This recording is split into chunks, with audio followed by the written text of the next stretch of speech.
श्री स्वामी समर्थ श्रोते हो, तुम्हा सर्वांचे आपल्या श्रवणामृत चॅनलमध्ये खूप खूप स्वागत आहे. आज आपण जाणून घेणार आहोत एक अत्यंत पवित्र, प्रेरणादायी आणि कर्तृत्वाचा गौरव करणारा असा दिवस म्हणजेच विश्वकर्मा जयंती यांच्याविषयीची संपूर्ण माहिती. विश्वकर्मा जयंती हा दिवस फक्त सण नाही, तर हा दिवस आहे कष्ट, कौशल्य, कला आणि सर्जनशीलता यांचा सन्मान करण्याचा दिवस. या व्हिडिओमध्ये आपण पाहणार आहोत की विश्वकर्मा हे कोण होते, यांची जयंती कधी साजरी केली जाते, त्याचप्रमाणे विश्वकर्मा यांचा जन्म कसा झाला, त्यांचे महत्त्व काय आहे, त्याचप्रमाणे ही जयंती कशी साजरी केली जाते, या दिवशी कोणकोणती सेवा करावी याविषयीची संपूर्ण माहिती आजच्या व्हिडिओमध्ये आपण श्रवण करणार आहोत. तेव्हा व्हिडिओ शेवटपर्यंत नक्की श्रवण करा. ते हो, विश्वकर्मा यांची जयंती वेगवेगळ्या तिथींना साजरी केली जाते. कारण काही भाविक हे माघ शुद्ध त्रयोदशीला विश्वकर्मा जयंती साजरी करतात, तर काही भाविक हे भाद्रपद महिन्यामध्ये कन्या संक्रांतीला विश्वकर्मा जयंती साजरी करतात. माघ शुद्ध त्रयोदशी या तिथीनुसार 31 जानेवारी 2026 या रोजी विश्वकर्मा जयंती आलेली आहे. विश्वकर्मा हे कोण होते, तर भगवान विश्वकर्मा हे देवांचे शिल्पकार, अभियंता आणि वास्तुविशारद होते. हिंदू धर्मग्रंथानुसार त्यांनी देवतांसाठी अतिशय भव्य अशा प्रकारची नगरे, त्याचप्रमाणे वेगवेगळ्या प्रकारची दिव्य अशी अस्त्रे आणि अद्भुत वास्तू म्हणजेच इमारती तयार केल्या. विश्वकर्मा हे फक्त देव नव्हते, तर ते संपूर्ण सृष्टीचे पहिले इंजिनियर मानले जातात. त्यांनी निर्माण केलेल्या काही प्रसिद्ध रचना म्हणजे स्वर्गलोक, त्याचप्रमाणे द्वारका नगरी, पुष्पक विमान, लंकेचा सुवर्ण महाल, इंद्राचे वज्र, त्याचप्रमाणे भगवान विष्णूंकडील असणारे सुदर्शन चक्र, अशा एक ना अनेक प्रकारच्या भव्य, दिव्य, सुंदर आणि अचूक अशा निर्मिती भगवान विश्वकर्मा यांच्या हातून झालेल्या आहेत अशी मान्यता आहे. विश्वकर्मा यांचा जन्म हा भगवान ब्रह्मदेवांनी जेव्हा सृष्टीची रचना केली, तेव्हा त्यांना अशा शक्तीची गरज होती जी सृष्टीला आकार देईल, सौंदर्य देईल आणि सृष्टीची रचना करेल. त्या दिवशी ब्रह्मदेवांच्या मनातून प्रकट झालेले भगवान विश्वकर्मा असे म्हटले जाते. त्यांचे मनस्वी पुत्र म्हणून विश्वकर्मा यांची ओळख आहे. त्याचप्रमाणे भगवान विश्वकर्मा यांच्या जन्माच्या देखील वेगवेगळ्या ग्रंथ पुराणांमध्ये वेगवेगळे तर्क मांडलेले आहेत.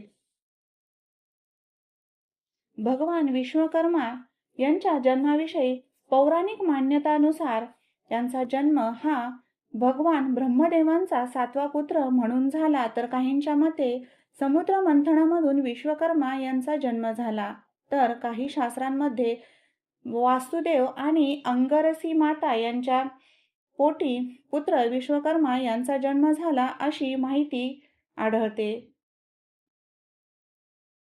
वासुदेव म्हणजे जे स्वतः शिल्पशास्त्राचा जनक मानले जातात आणि अंगिरसी यांच्या पोटी विश्वकर्मा यांचा जन्म झाला.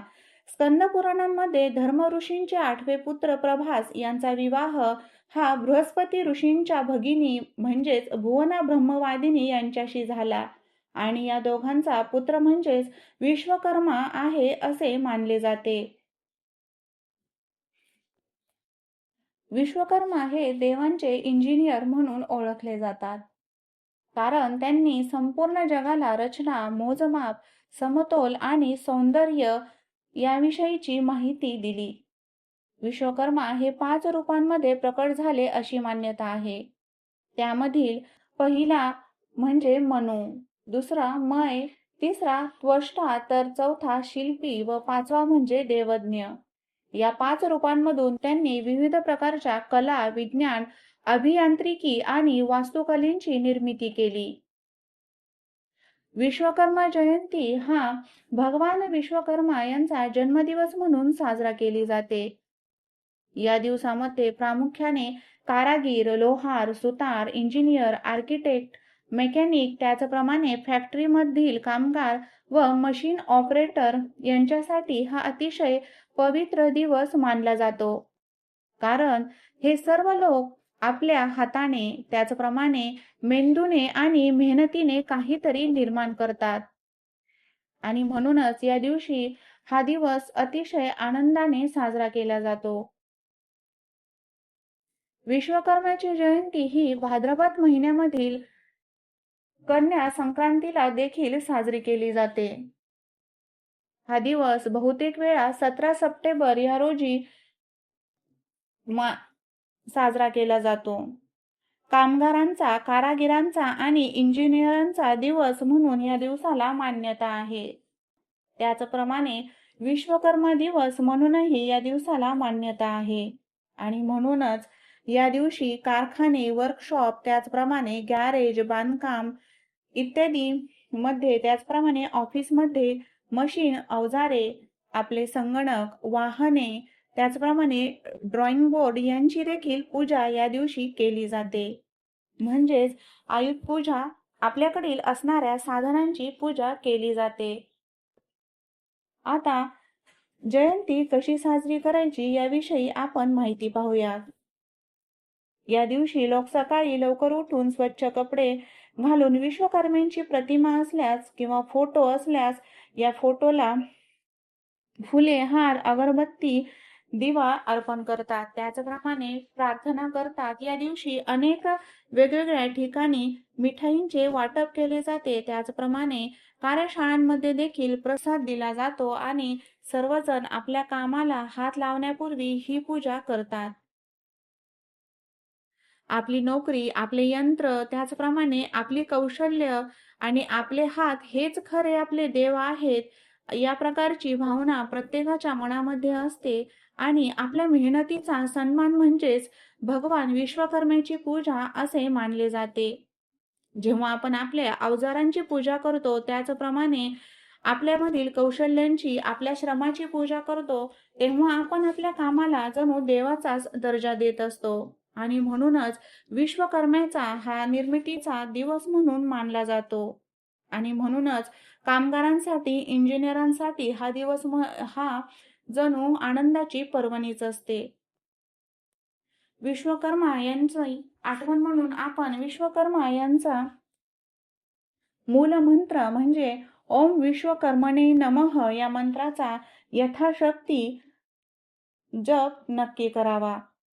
त्याचप्रमाणे हा मंत्र म्हणत असताना, हे विश्वकर्म्या, मला माझ्या कामामध्ये यश येऊ दे, त्याचप्रमाणे कौशल्य आणि समृद्धी मिळू दे, ही प्रार्थना आपण विश्वकर्म्याजवळ नक्की करायची आहे.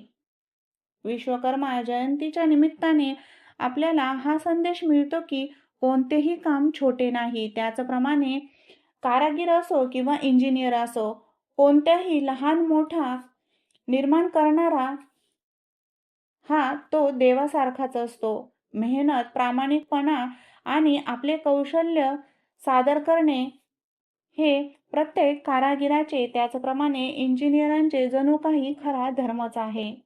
आणि म्हणूनच सर्वांनी निर्मितीचा, कल्पनेचा आणि मेहनतीचा उत्सव साजरा करावा व आपण करत असलेल्या कामाविषयी, स्वतःविषयी नक्कीच अभिमान बाळगावा.